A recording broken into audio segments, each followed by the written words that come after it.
After 13 years of waiting, Kingdom Hearts 3 was always going to be met with some sort of malaise, but the ways in which it let us down were so numerous and varied that it was kind of surprising. Whether it was because of corporate intervention or not, the rehashing of recent Disney and Pixar films felt so procedural and completely disconnected from the usual Kingdom Hearts bombastic nonsense. On top of that, new mechanics like attraction flow and some downright foul minigames made a gameplay system that, by all accounts, should be incredibly fun and polished feel more clunky than anything we had back in Kingdom Hearts 2. Though the story sides of things brought lots to the table, even that felt held back by a host of issues, including depressing misuse of female characters, bizarre pacing, and one of the most by-the-numbers trope-filled ending sequences imaginable. Maybe the Remind DLC will help patch things up and give fans more of what they were hoping for, but the fact that we even have to hope for that is exactly why Kingdom Hearts 3 is a game that leaves us full of disappointment.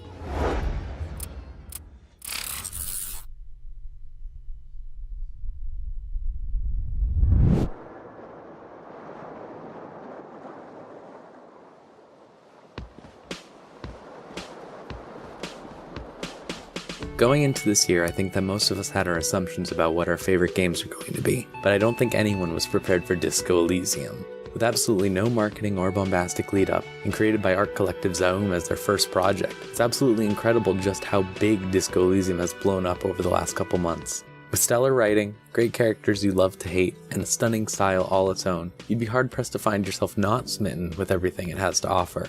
In an era where RPG systems have been tacked onto almost everything, it's incredibly impressive that Disco Elysium managed to offer a swathe of character archetypes that all feel well-written and considered, like you're actually playing a role.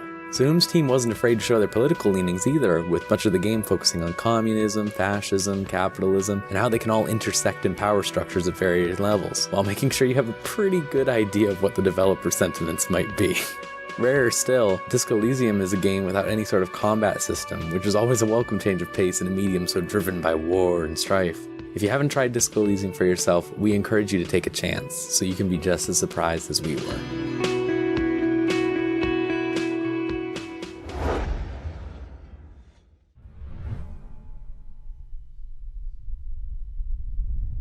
This is like fourth elimination, I think. Oh my god. Wow. What a match, folks. Our final two. John Cena 2, Waluigi. It was always going to come down to this. You knew it was always going to be Waluigi and John Cena 2. A huge... No! Oh my god! Oh my god! And just like that, it's over! Oh my god! An upset surprise win by Waluigi, taking out John Cena 2! My god, I have never seen anything like that!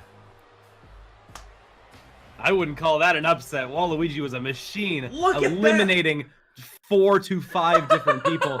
We did it! What an ending!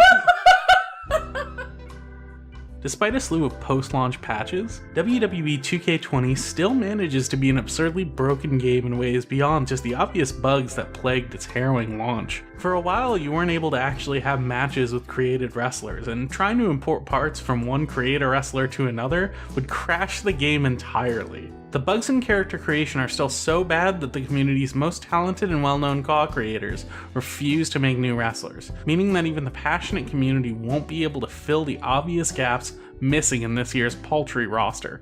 Quality of life features that existed in previous installments are just plain gone, and the controls are still a baffling mess that are off-putting to new and old players alike, with no options to customize them. A ton of move animations were needlessly slowed down, making the game feel even more sluggish than previous iterations. Tons of cosmetic unlockables, which used to be unlocked with the DLC Unlock Everything option that this game still has, are blocked behind tedious, unfun game modes that require you to do things like replay the story over and over and over again.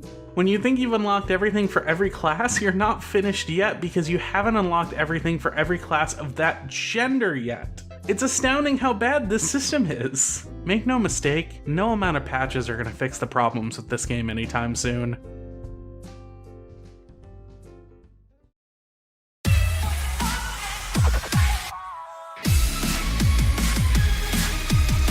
It's the 5th Devil May Cry game, what else am I supposed to say? Character action games have always been my secret ultimate love, and Devil May Cry 5 might just be the best one of those ever made. With 3 incredibly dorky and cool distinct characters that all feel wildly different and satisfying to play, DMC5 really made it clear that the king is back. Between this and Resident Evil 2, I've actually regained some sort of faith in whatever Capcom's going to do next, which better include some Virgil DLC.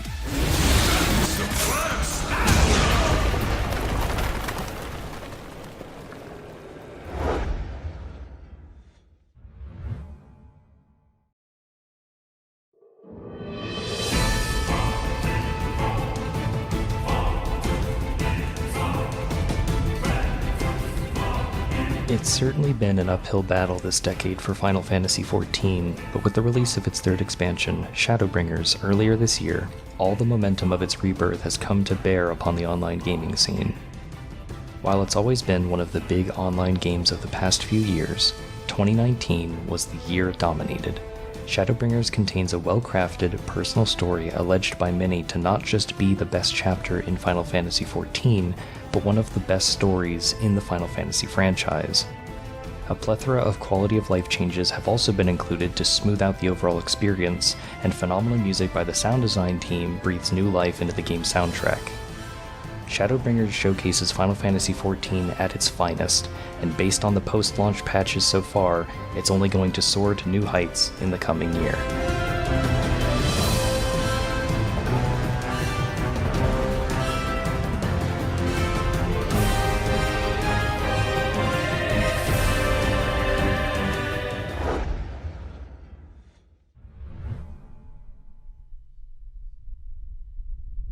Please, Major, wait. Haven't I done all you asked? Don't act like you don't remember. I got you all those girls. All the ones you wanted. If you kill me now... A year ago, The Quiet Man seemed destined to be crowned the worst game of the generation, but not even 3 months into 2019, Square Enix outdid themselves with Left Alive.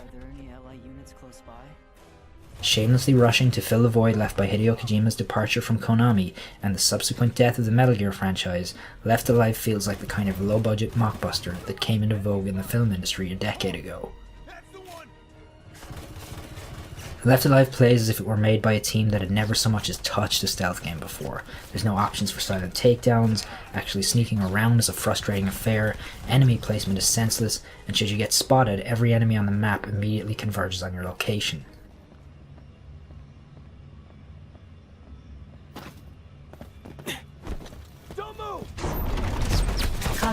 Body armor damage worsening. It looks dreadful, feels worse, and its plotting, nonsensical storyline is a depressing bore. Left Alive isn't just a monstrously bad video game, it's comfortably both the worst of this year and of the generation. This can't be happening.